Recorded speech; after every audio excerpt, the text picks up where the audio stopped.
اگر لہجے شیریں ہوں، الفاظ بھی شفا دیتے ہیں۔ چھوٹی چھوٹی نیکیاں بڑی بڑی پریشانیوں کو ٹال دیتی ہیں، اور کسی کے لیے اچھا سوچنا بھی نیکی ہے۔ جیسا سوچو گے ویسا بنو گے۔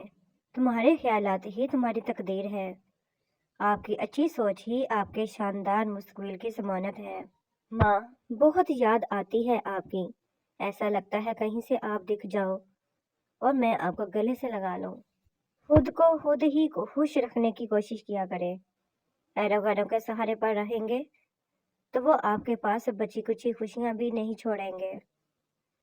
بے بسی بھی عجیب چیز ہے۔ انسان کے سامنے ہی اس کی ذات کی نفی ہوتی ہے اور وہ کچھ کر بھی نہیں پاتا۔ اگر ہم گلاب کی طرح کھلنا چاہتے ہیں تو ہمیں کانٹوں سے نبھانا سیکھنا ہی پڑے گا۔ جن کی زندگی میں پیسے اور نام کی اہمیت سب سے بڑھ کر ہو، وہ پھر کردار کی پرواہ نہیں کرتے۔ اس دنیا میں کوئی بھی ماں باپ کے پیار کا مقابلہ نہیں کر سکتا۔ دنیا میں سب سے خوش نصیب وہ شخص ہے جس کے پاس سکون ہے۔ دوستی ایک ایسا پھول ہے جسے چاہے کانٹوں میں رکھو یا دھوپ میں، وہ اپنی خوشبو اور خوبصورتی کبھی نہیں چھوڑتا۔ دونوں صورتیں یقین کی ہیں۔ کوئی اللہ پاک کے لیے سب چھوڑ دیتا ہے اور کوئی اللہ پر ہی سب چھوڑ دیتا ہے۔ اللہ تعالیٰ اس پر رحم نہیں کرتا جو دوسروں پر رحم نہ کرے۔ نبی کریم صلی اللہ علیہ وآلہ وسلم نے ارشاد فرمایا، آپس میں تحفہ بھیجا کرو، رنجش دور ہوتی ہے۔ جانا ٹھہرا ہے تو اداب و سلیقے سے نکل، سانس کی گٹھری اٹھا، عمر کے میلے سے نکل۔ تو ہتھیلی پر دری خاک سے بڑھ کر کیا ہے؟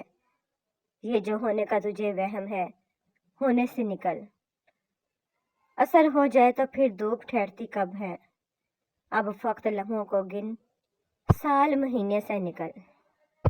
ہم بیٹیاں ہیں سائیں، کوئی دکھ ہمارا کیا بگاڑے گا؟ ہماری ماں نے ہمیں حق سے دستبرداری اور صبر ورثے میں سونپا ہے۔ جب معاملہ اللہ کے سپرد کر دیا کرو تو معاملے اور اللہ کے درمیان سے نکل جایا کرو۔ میرے اللہ پاک آج کے دن کو آپ کے حق میں کر دیں، ہر مشکل کو آسانی میں بدل دیں، ہر پریشانی کو حل فرمائیں۔ اللہ پاک آپ کو نیک لوگوں میں شامل کر دیں۔ میرے اللہ پاک آپ کے دل کی ہر جائز دعا قبول فرمائیں۔ آمین ثم آمین۔ یا اللہ پاک، بس تم اپنی بارگاہ میں بلند رکھنا۔ دنیا نظر سے گرائے یا آسمان سے، کوئی فرق نہیں پڑتا۔ زندگی اتنی سستی نہیں ہے کہ اسے لوگوں کے تلخ رویوں کی وجہ سے ہار دیا جائے۔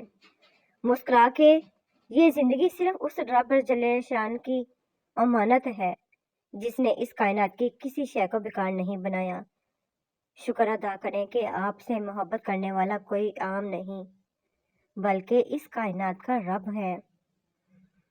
رسول پاک صلی اللہ علیہ وآلہ وسلم نے ارشاد فرمایا، جو آدمی خونی رشتوں سے قطع تعلق کرے وہ جنت میں داخل نہ ہوگا۔ مصروفیت بہت ضروری ہے۔ آپ مسرور ہوں یا مغموم، تکلیف اور تردد سے بچنے کا واحد طریقہ یہ ہے کہ آپ کو کبھی فارغ نہیں رہنا چاہیے۔ حضرت علی رضی اللہ نے فرمایا، عاقل اپنے کام پر اور جاہل اپنی مریدوں پر بھروسہ کرتا ہے۔ عاقل کمال چاہتا ہے اور جاہل مال چاہتا ہے۔ سورہ فاتحہ کی برکات۔ سورہ فاتحہ کو کسی بھی دن سے فجر سے شروع کریں۔ 5 نمازوں کے بعد 40 مرتبہ سورہ فاتحہ 3 بار اول و آخر درود شریف 4 دن پڑھیں۔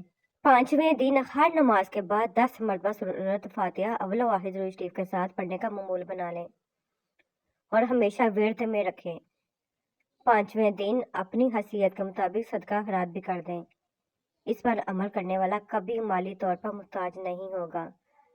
غربت و افلاس ختم ہو جائے گی، ہر طرف سے آپ پر دولت کی برسات ہونے لگے گی۔ آپ حیران ہوں گے، ایسی برکات ہوں گی انشاءاللہ۔ انسانی کیفیت سمندر کی لہروں کی طرح ہوتی ہے، کبھی پرسکون تو کبھی طوفانی۔ بس اپنے اندر کے طوفان کو سنبھالنا سیکھو، سکون خود ہی مل جائے گا۔ فرمانے آخری نبی صلی اللہ علیہ وآلہ وسلم، مریض جب تک تندرست نہ ہو جائے اس کی کوئی دعا رد نہیں ہوتی۔ فرمان آخری نبی صلی اللہ علیہ وآلہ وسلم، جس کا آخری کلام لا الہ الا اللہ ہو وہ جنتی ہے۔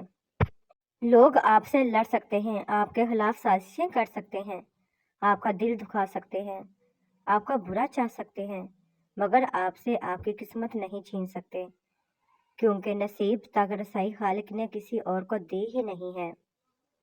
میں نے اللہ پاک سے بڑھ کر کسی کو دوست نہ پایا، میں نے اللہ پاک سے بڑھ کر کسی کو مخلص نہ پایا، میں نے اللہ پاک سے بڑھ کر کسی کو مہربان نہ پایا، میں نے اللہ پاک سے بڑھ کر کسی کو محبت کرنے والا نہ پایا۔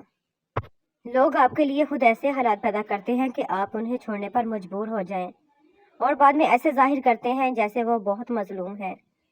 سارا قصور ہمارا تھا۔ زندگی میں ہمیشہ وہ لوگ پرسکون رہتے ہیں جو پوری نہ ہونے والی خواہشوں سے زیادہ ان نعمتوں پر شکر کرتے ہیں جو انہیں اللہ تعالیٰ نے عطا کی ہیں۔ حضرت محمد مصطفیٰ صلی اللہ علیہ وآلہ وسلم نے فرمایا، جو اللہ سے ملنا چاہتا ہے اللہ پاک بھی اس سے ملنا چاہتا ہے، اور جو اللہ پاک سے ملنے کو ناپسند کرتا ہے اللہ پاک بھی اس سے ملنے کو ناپسند کرتا ہے۔ عرض کیا، اللہ پاک کے رسول، ہم سبھی کو موت ناپسند ہے۔ تو آپ صلی اللہ علیہ وآلہ وسلم نے فرمایا، یہ مراد نہیں ہے، بلکہ مراد یہ ہے کہ مومن کو جب اللہ پاک کی رحمت، اس کی خوشنودی اور اس کے جنت کی بشارت دی جاتی ہے تو وہ اللہ پاک سے ملنا چاہتا ہے، اور اللہ پاک اس سے ملنا چاہتا ہے۔ اور کافر کو جب اللہ پاک کے عذاب اور اس کی غصے کی خبر دی جاتی ہے تو وہ اللہ پاک سے ملنے کو ناپسند کرتا ہے، اور اللہ پاک بھی اس سے ملنے کو ناپسند کرتا ہے۔ رسول اللہ صلی اللہ علیہ وآلہ وسلم نے فرمایا، بیٹا اپنے والد کے احسانات کا بدلہ نہیں چکا سکتا سوائے اس کے کہ وہ اسے غلام پائے پھر اسے خرید کر آزاد کر دیں۔ نبی کریم صلی اللہ علیہ وآلہ وسلم نے ارشاد فرمایا، پاک دامن عورت پر الزام لگانا 100 برس کی عبادت کو ضائع کر دیتا ہے۔ اللہ پاک بہترین دے گا، میں نے اپنا سب کچھ خدا پہ چھوڑ دیا ہے، اور ہوگا وہی جو میرے حق میں بہتر ہوگا انشاءاللہ۔